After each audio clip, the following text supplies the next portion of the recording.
नमस्कार, बहुत स्वागत है आपका। आप देख रहे हैं प्राइम न्यूज और मैं हूं आपके साथ श्रुति अंगद। उत्तराखंड स्पीकिंग में आप सभी का बहुत स्वागत है। चलिए बुलेटिन की करते हैं शुरुआत। आज देहरादून में सीएम धामी का व्यस्त कार्यक्रम रहने वाला है। विभिन्न विकास योजनाओं का करेंगे लोकार्पण। राष्ट्रीय एचपीवी टीकाकरण अभियान का भी शुभारंभ करेंगे। पीएसपी चिकित्सालय हल्द्वानी का करेंगे उद्घाटन। अधिकारियों संग महत्वपूर्ण विषयों पर बेहद अहम बैठक है। दियूरी में होली मिलन समारोह में मुख्यमंत्री पुष्कर सिंह धामी होंगे शामिल। देहरादून में आज मुख्यमंत्री पुष्कर सिंह धामी के कार्यक्रम की जो रफ्तार है वो काफी व्यस्त रहेगी। वे विभिन्न विकास योजनाओं का लोकार्पण करेंगे, शिलान्यास करेंगे। राष्ट्रीय एचपीवी टीकाकरण अभियान का शुभारंभ करेंगे। इनके अलावा मुख्यमंत्री पीएसपी चिकित्सालय हल्द्वानी का भी उद्घाटन करेंगे। 1:15 पर शुभारंभ समारोह में शामिल होंगे सीएम धामी। 2:30 पर अधिकारियों के साथ कानून और अन्य बेहद महत्वपूर्ण विषयों पर बैठक करेंगे। 3:45 पर वे डिवाइन इंटरनेशनल दियूरी खटीमा में होली मिलन समारोह में शामिल होंगे। तो मुख्यमंत्री पुष्कर सिंह धामी आज कई कार्यक्रमों में शामिल होंगे। होली मिलन समारोह है, कानून व्यवस्था को लेकर समीक्षा बैठक करनी है। अधिकारियों को तमाम दिशा निर्देश दिए जाएंगे। ईद का मौका है, होली का ये त्योहार, ऐसे में कानून व्यवस्था और प्रशासन की तरफ से सुरक्षा व्यवस्थाओं को और भी सुदृढ़ किया जाए, इसको लेकर एक बेहद अहम बैठक है देहरादून में, जिसमें मुख्यमंत्री पुष्कर सिंह धामी अधिकारियों को दिशा निर्देश देते हुए नजर आएंगे। हमारे साथ हमारे सहयोगी मदन सिंह इस खबर पर ज्यादा जानकारी के साथ देहरादून से जुड़ चुके हैं। मदन, आज क्या कुछ कार्यक्रम रहने वाला है मुख्यमंत्री पुष्कर सिंह धामी का? श्रुति, देखिए, मुख्यमंत्री पुष्कर सिंह धामी का आज बहुत ही महत्वपूर्ण कार्यक्रम है और मुख्यमंत्री पुष्कर सिंह धामी कल से जो है खटीमा में है, जो कि अपना हेलो, आवाज आ रही है आपकी मदन? जी श्रुति, देखिए, आज मुख्यमंत्री पुष्कर सिंह धामी का बेहद अहम कार्यक्रम है। विभिन्न विकास योजनाओं का भी लोकार्पण करेंगे। मदन, कौन कौन सी विकास परियोजनाओं का लोकार्पण होना है, शिलान्यास होना है, मुख्यमंत्री पुष्कर सिंह धामी आज करेंगे? राष्ट्रीय एचपीवी टीकाकरण अभियान का भी जो है शुभारंभ है। इसका उद्देश्य क्या है, इस अभियान को किस तरीके से संचालित किया जाएगा? सीएम धामी इस कार्यक्रम में कब शामिल होंगे? मदन, श्रुति, देखिए, मुख्यमंत्री पुष्कर सिंह धामी के बहुत ही महत्वपूर्ण आज कार्यक्रम और मुख्यमंत्री पुष्कर सिंह धामी हल्द्वानी दौरे पे है और हल्द्वानी और खटीमा में इन दोनों जगह जो है आज कई महत्वपूर्ण कार्यक्रम है, जिसमें कि हल्द्वानी की तमाम ऐसी योजनाएं जिसका आज मुख्यमंत्री पुष्कर सिंह धामी शुभारंभ करेंगे। उसके साथ ही वहां पे एक टीकाकरण का जो कार्यक्रम है, चूंकि ये टीकाकरण 14 से 15 वर्ष की जो बालिकाएं हैं उनके लिए जो है ये टीकाकरण होने हैं, तो उसका भी आज मुख्यमंत्री पुष्कर सिंह धामी वहाँ पर शुरुआत करेंगे। उसके साथ ही हल्द्वानी में एक पीएसपी जो हॉस्पिटल है वहाँ पर भी आज शुभारंभ करेंगे मुख्यमंत्री पुष्कर सिंह धामी। लेकिन सबसे बड़ी जो आज की मुख्यमंत्री पुष्कर सिंह धामी के दौरे की अगर बात करें तो आज का सबसे बड़ा कार्यक्रम रहेगा कानून व्यवस्था को लेकर। हल्द्वानी में ये बैठक करने जा रहे हैं मुख्यमंत्री पुष्कर सिंह धामी। मैं आपको बता दूं कि कानून व्यवस्था की जिस तरीके की इस समय परिस्थिति है और खासतौर पर हल्द्वानी में अभी बलबुलपुरा की जो घटना हुई थी वहां पर किस तरीके से जो है तमाम लोगों को जो अतिक्रमण से हटाया गया था उसको लेके भी तमाम सवाल खड़े किए गए थे। इसलिए मुख्यमंत्री पुष्कर सिंह धामी आज कानून व्यवस्था को लेकर वहां पर एक बड़ी बैठक करने जा रहे हैं और उम्मीद की जा रही है कि सभी तमाम जो व्यवस्था भी है, स्वास्थ्य जो महिलाओं के स्वास्थ्य को लेकर भी ये तमाम जो एचपीवी वैक्सीनेशन है इसका भी शुभारंभ किया जाना, एक अभियान चलाया जाएगा। सर्वाइकल कैंसर, इसके बारे में महिलाएं भी उस हद तक जागरूक नहीं है। क्या जागरूकता अभियान भी चलाया जाना है? महिलाओं को किस तरीके से जागरूक किया जाए, क्योंकि 14 साल तक ही आप महिलाओं में ये वैक्सीनेट कर सकते हैं, उन्हें वैक्सीनेट करके आप बचा सकते हैं। इसके लिए महिलाओं का भी जागरूक होना मदन बेहद जरूरी है। हाँ, निश्चित तौर पर श्रुति, देखिए, जिस तरीके से पहले से ही तमाम जो आंगनबाड़ी कार्यकर्ती हैं या आशा कार्यकर्तियां हैं वो इस अभियान को पहले से जागरूकता अभियान चलाया गया है उनके द्वारा और तमाम जो भी राज्य के छोटी बालिकाएं हैं उनके घरों में जाकर जो है पूछा जा रहा है कि किसके घर में 14 से 15 वर्ष की जो बच्चे हैं वो है उनको, क्योंकि 14 से 15 वर्ष की जो बच्चियां हैं उनको ये सर्वाइकल कैंसर की जो डोज है ये लगनी है। तो पूरा सर्वे पहले ही कर लिया गया था और आज इसका शुभारंभ मुख्यमंत्री पुष्कर सिंह धामी करेंगे और पूरे प्रदेश में आज और कल ये अभियान पूरी तरीके से चलेगा। और इन 2 दिनों में जो है जितनी भी राज्य की जो बालिका है 14 से 15 वर्ष की उनको ये टीकाकरण दिया जाएगा। चूंकि सर्वाइकल कैंसर के लिए जाहिर सी बात है सबसे पहले जो महिलाएं हैं उनका अवेयर होना बहुत जरूरी है। तो इसलिए पहले से ये अभियान निरंतर चल रहा था और सभी लोगों को इसको आगाह भी किया जा रहा था कि अगर समय पर टीकाकरण हो जाएगा तो भविष्य में इस तरीके की दिक्कत नहीं आएंगी। और खासतौर पर जो छोटी बच्चियां हैं जो कि अब जवानी की दहलीज में कदम रखने वाली होती है उनके लिए खास तौर पर यह टीकाकरण जो है ये अभियान चलाया जा रहा है। तो निश्चित तौर पर आज मुख्यमंत्री पुष्कर सिंह धामी इसका शुभारंभ भी कर रहे हैं और कल से ये टीकाकरण करना शुरू भी हो जाएगा। तो एक बड़ी पहल की जो प्राइस है, जो कीमत है वो भी बेहद महंगी आती है। ऐसे में एचपीवी वैक्सीनेशन जो महिलाओं को लगाया जाएगा, जिसका शुभारंभ करेंगे, महिलाओं के लिए, बच्चियों के लिए, बालिकाओं के लिए बेहद अहम है। बहुत शुक्रिया मदन, आगे भी आपका रुख करेंगे, आप बने रहिए। चलिए खबरों बढ़ते आगे। टिहरी गढ़वाल के देवप्रयाग विधानसभा क्षेत्र में विधायक विनोद कंडारी ने धाती डागर रेतासी मोटर मार्ग के नवनिर्माण कार्य का शिलान्यास किया, जहां 2 किलोमीटर से रेतासी तक 1.05 किलोमीटर लंबाई वाले इस मार्ग का निर्माण लंबे समय से मांग में था, जिसकी कुल लागत 44.4 लाख रुपए है। बता दें कि निर्माण पूरा होने पर क्षेत्रवासियों को आवागमन में सुविधाएं मिलेंगी, विकास को नई गति। इस अवसर पर मंडल अध्यक्ष, ग्राम प्रधान और कई अन्य जनप्रतिनिधि तथा और साथ ही साथ कई लोग शामिल रहे। मैं नियमित ये शिलान्यास के कार्यक्रम मेरे चलते रहते हैं और रेतासी ग्राम सभा में बहुत लंबे समय से वहाँ पर रोड की मांग थी और मैंने वो वादा पूरा किया। अब लोग बेचारे 2-3 किलोमीटर पैदल जाते थे, तो कल आपने देखा होगा, वीडियो भी अगर आपने देखा होगा, ग्रामीण बड़े वहाँ की महिलाएं बहुत बड़ी संख्या में आई थी। वहाँ पे महिलाओं द्वारा डांस भी किया जा, खुशी जाहिर की जा रही थी और वहाँ पे बहुत सारे लोग ऐसे जिन्होंने जो है रोड ना होने के कारण कई लोगों की चोट लगी, उनकी जो है मृत्यु हुई। हमारे एक लक्ष्मण सिंह जी जो कल बड़े भावुक दिखे मुझे वहाँ पर, जिनके भी कुछ दिन अभी कुछ महीने पहले उनकी धर्मपत्नी गिर गई थी और वो वहीं पर जो है उन्होंने दम तोड़ दिया था। तो बहुत सारी ऐसी दिक्कतें पहाड़ पर हैं। तो मेरी प्राथमिकता रोड बहुत ज़्यादा मेरी प्राथमिकता, क्योंकि रोड किसी गाँव में जब रोड जाती है तो निश्चित और विकास के जो रास्ते बहुत ज़्यादा खुल जाती है, संभावना बहुत ज़्यादा होती है। तो इसी उसमें जो है रेतासी मैंने जो है रोड देने का मैंने कल काम किया।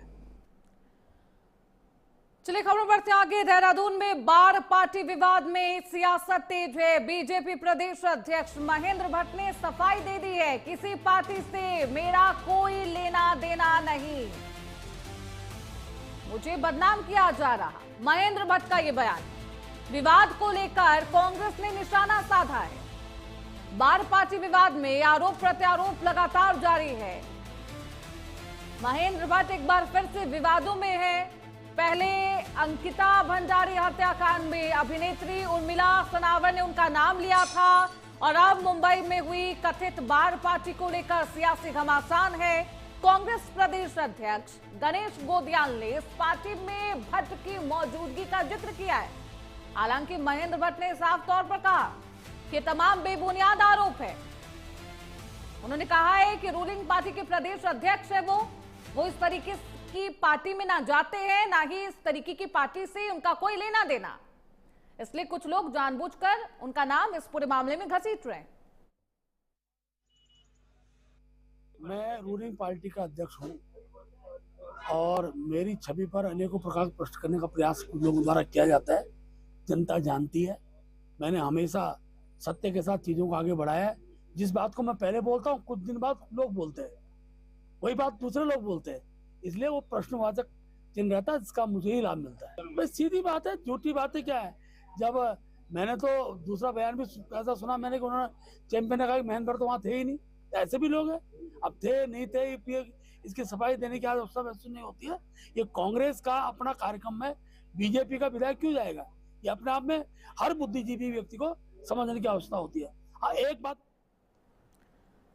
हमारे साथ हमारे सहयोगी मदन लगातार बने हुए हैं। मदन, क्या कुछ है ये बार पार्टी का विवाद, क्या कुछ कहना है महेंद्र भट्ट का? कांग्रेस पार्टी इस पूरे मामले पर महेंद्र भट्ट पर किस तरीके से निशाना साध रही?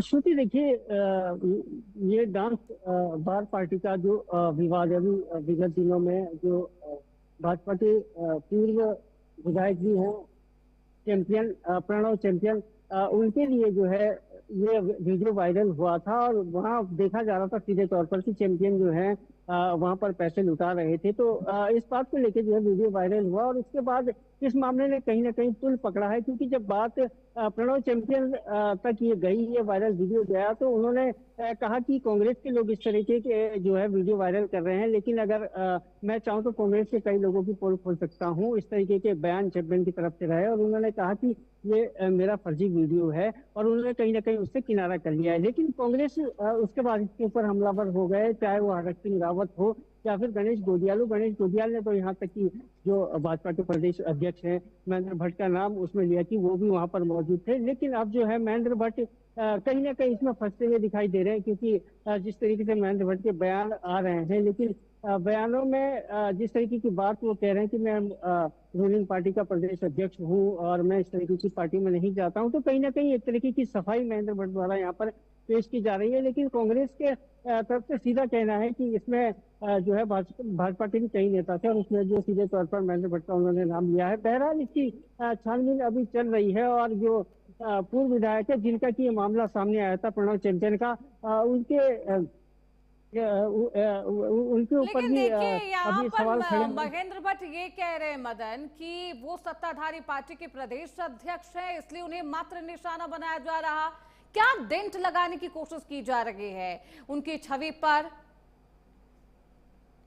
देखिए, निश्चित तौर पर जिस तरीके की परिस्थितियां हैं, चुनावी वर्ष चल रहा है, आरोप प्रत्यारोप के दौर अब शुरू हो चुके हैं, तो कहीं ना कहीं उसी लपेटे में महेंद्र भट्ट को भी देखा जा रहा है, क्योंकि जो तमाम बातें चल रही उसमें साफ तौर पर देखा जा रहा है कि महेंद्र भट्ट इस पार्टी में नहीं थे और उन्होंने इस बात को लेकर सफाई भी दी थी। लेकिन विपक्ष ने जिस तरीके से पूरे जोर से इस बात को उठाया और महेंद्र भट्ट का नाम लिया है, बहरहाल आगे क्या परिस्थितियां बनती है। और जैसे कि मैंने कहा कि 2027 में चुनाव होने हैं, आरोप प्रत्यारोप जो है सभी पार्टी एक दूसरे पर छींटाकशी के दौर अब शुरू होंगे, तो उसी क्रम में इसको भी देखा जा रहा है और महेंद्र भट्ट ने कहीं ना कहीं सफाई दी है। 27 का विधानसभा चुनाव है, लेकिन उससे पहले आरोप प्रत्यारोप का दौर आपको देखने को मिलेगा। लेकिन ये वीडियो जिसको लेकर महेंद्र भट्ट सफाई देते हैं, साफ तौर पर कहते हैं बार पार्टी विवाद, इस पूरे मामले पर कि उनका किसी भी पार्टी से कोई लेना देना नहीं है।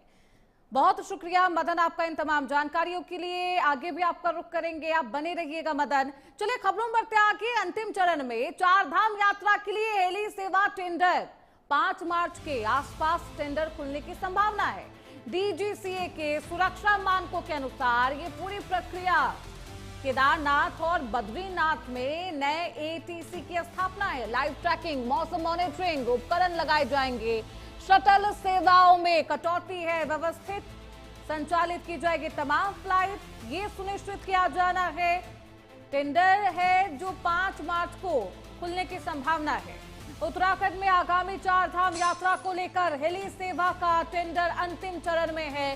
5 मार्च के आसपास खुलने की संभावना है। इस बार पूरी प्रक्रिया डीजीसीए के सुरक्षा मानकों के तहत पूरी की जाएगी, ताकि जो फ्लाइट्स हैं, जो सेवाएं हैं, वो बेहद सही तरीके से सुविधाओं के साथ संचालित हो सके, सुरक्षित हो और व्यवस्थित भी। चारधाम यात्रा की जो हमारा टेंडर है वो अपना फाइनल स्टेज में और 5 मार्च के आसपास ओपन होने की संभावना है। और इसमें जो डीजीसीए के रेस्ट्रिक्शंस थे उन्हीं को फॉलो करते हुए हम लोगों ने उसको सिक्योरिटी एस्पेक्ट पे वेट भी करवाया डीजीसीए से, और मैं अपेक्षा करता हूं कि बेहतर तरीके से फ्लाइंग हमारी हो पाएगी। साथ ही हमारे जो एटीसी 2 नए इस्टेब्लिश होने, केदारनाथ जी, बद्रीनाथ जी, उसमें भी हम प्रयास करें। लाइव ट्रैकिंग के लिए डिवाइसेस का भी टेंडर हमारा ऑनगोइंग है। साथ ही जो हमारा कॉमन ग्राउंड हैंडलिंग से रिलेटेड वर्क्स किए जाने हैं या नए एडिशनल स्टाफ को लगाना, तो मल्टीपल टेंडर हम लोग उसमें कर रहे हैं। तो वहीं विकासनगर में अवैध खनन पर अराजकता, बाड़वाला हरिपुर पुल पर वन विभाग पर हमला, एसडीओ और टीम के साथ मारपीट का आरोप है। घटना का वीडियो सोशल मीडिया पर वायरल। अवैध खनन रोकने पर हमलावरों पर कार्रवाई की मांग की गई है। मामले की जांच में पुलिस प्रशासन जुटा हुआ है। विकास नगर की ये पूरी घटना, विधानसभा क्षेत्र में अवैध खनन को लेकर अराजकता बरती जा रही है। हरिपुर पुल के पास की ये पूरी घटना है, जहां वन विभाग की टीम पहुंचती है, अवैध खनन की वीडियो रिकॉर्डिंग कर रही थी। इसी दौरान कुछ लोगों ने टीम पर हमला कर दिया। सूत्रों के अनुसार वन अधिकारियों को पीटा भी गया है। अन्य टीम सदस्य भी सुरक्षित नहीं रहे। घटना का वीडियो सोशल मीडिया पर वायरल है। ये वीडियो आपकी टीवी स्क्रीन पर। स्थानीय लोग सरकार और प्रशासन से मांग कर रहे हैं कि अवैध खनन पर तुरंत रोक लगाई जाए और हमलावरों के खिलाफ सख्त कार्रवाई की जाए। हमारे साथ हमारे सहयोगी इस खबर पर मदन लगातार बने हुए हैं। मदन, क्या कुछ है ये पूरा मामला? अभी तक वीडियो के आधार पर क्या किसी की गिरफ्तारी भी हो पाई है? हाँ श्रुति, देखिए विकास नगर जो है जनपद देहरादून से लगा हुआ इलाका है और वहाँ पर खनन के जो मामले हैं निरंतर देखे जाते हैं। तमाम कोशिशों के बावजूद भी वहाँ पर लगाम लगाने में कहीं ना कहीं अधिकारी सक्षम नहीं हो पा रहे हैं और जिस तरीके की परिस्थितियां वहाँ पे बनी है वो बेहद चिंताजनक है। और इस वीडियो की अगर बात करें तो ये आज सुबह का वीडियो है, जब वहाँ पर वन विभाग की टीम मौके पर पहुंचती है और देखते हैं कि खनन व्यापारी जो है वहां पर खनन लेके आ रहे थे। उस समय जब वो वीडियो बनाते हैं तो एकाएक उनसे जो है हमला हो जाता है और हमला इतना जबरदस्त था कि सीधे तौर पर भी देखा जा सकता है कि किस बुरी तरीके से जो है वन विभाग की टीम को पीटा गया है। एसडीओ के साथ जो मारपीट की गई है उनको तमाम चोटें भी आई है और ये कहा जा रहा है कि दोनों तरफ से जो है मामला भी दर्ज हो चुका है। इसमें कहीं ना कहीं जो एसडीओ है उनके ऊपर भी सवाल खड़े किए गए हैं विपक्ष द्वारा। लेकिन सबसे बड़ी बात है श्रुति कि जिस तरीके से हमले किए जा रहे हैं सरकारी अधिकारी के ऊपर, इस तरीके से खुले आम पब्लिक के सामने इस तरीके का हमला कहीं ना कहीं बेहद चिंताजनक है। और उत्तराखंड जैसे शांत प्रदेश में इस तरीके की घटना होना कहीं ना कहीं सवालिया निशान खड़े करते हैं, चाहे वो कानून व्यवस्था पे करे या फिर माफियाओं के हौसले बुलंद है। अराजकता फैलाने वाले अब बेखौफ हो चले हैं। ऐसे में बेहद आवश्यक ये है कि पुलिस प्रशासन इन हमलावरों पर बेहद सख्त कार्रवाई करे। बहुत शुक्रिया मदन आपका इन तमाम जानकारियों के लिए। चलिए खबरों बढ़ते आगे। देहरादून में रोड कटिंग कार्यों की समीक्षा बैठक की गई है। कैबिनेट मंत्री सुबोध उनियाल ने अध्यक्षता की। मानकों का उल्लंघन करने वालों पर अब बेहद सख्त कार्रवाई होगी। भारी अर्थदंड और आरसी के माध्यम से वसूली की जाएगी। अप्रैल तक सभी निर्माण कार्य पूरे करने के निर्देश हैं। रोड कटिंग में सुरक्षा मानकों का पालन बेहद आवश्यक होगा, अनिवार्य होगा। देहरादून में कैबिनेट मंत्री सुबोध उनियाल की अध्यक्षता में रोड कटिंग कार्य की समीक्षा बैठक की गई। मंत्री ने कहा कि मानकों का उल्लंघन करने वाली एजेंसियों पर सख्त विधिक कार्रवाई और भारी अर्थदंड लगाया जाएगा।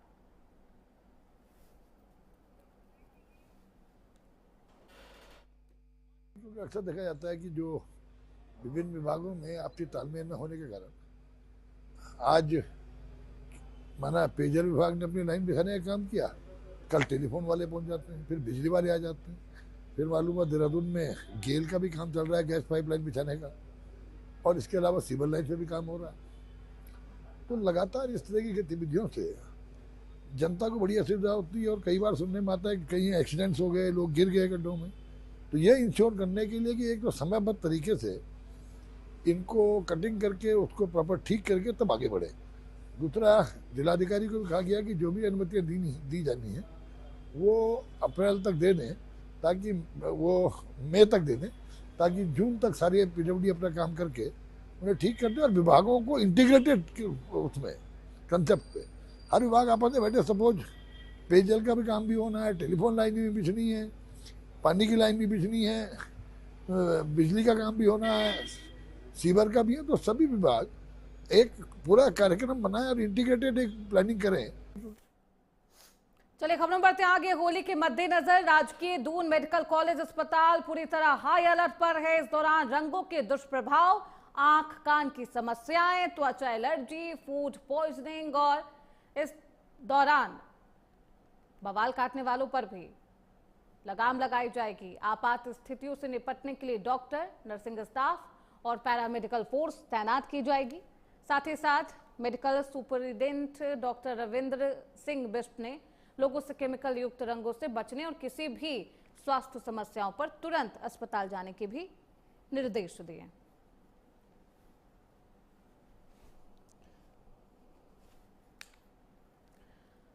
बता दें कि अस्पताल में 24 घंटे इमरजेंसी सेवाएं उपलब्ध रहने वाली है। पुलिस प्रशासन बेहद सख्त है होली के त्योहार को लेकर। देखिए, होली का एक हमारा मेजर त्योहार होता है। इसमें बहुत सारी चीज़ों का हमें ध्यान रखना पड़ता है। अस्पताल लेवल पे हमें कुछ 5 मेन बिंदु हैं जिनके ऊपर की हम देख रहे हैं। रंगों के कारण आंखों में दिक्कत हो सकती है। अगर आंख में रंग जाता है तो उसका प्रिकॉशन रखने के लिए हमने एडवाइजरी दे रहे हैं। कान में नाक में रंग जाने का खतरा रहता है। कान में पानी जाने की वजह से कान पकने का खतरा रहता है। अगर हम सिंथेटिक कलर यूज़ कर रहे हैं तो उसकी वजह से स्किन रिएक्शन होने के चांसेस काफ़ी बढ़ जाते हैं। तो होली के त्योहार को देखते हुए स्वास्थ्य विभाग हाई अलर्ट पर है। फिलहाल इसी के साथ उत्तराखंड स्पीकिंग में बस इतना ही। रुकेंगे छोटे से ब्रेक के लिए, जल्द लौटेंगे।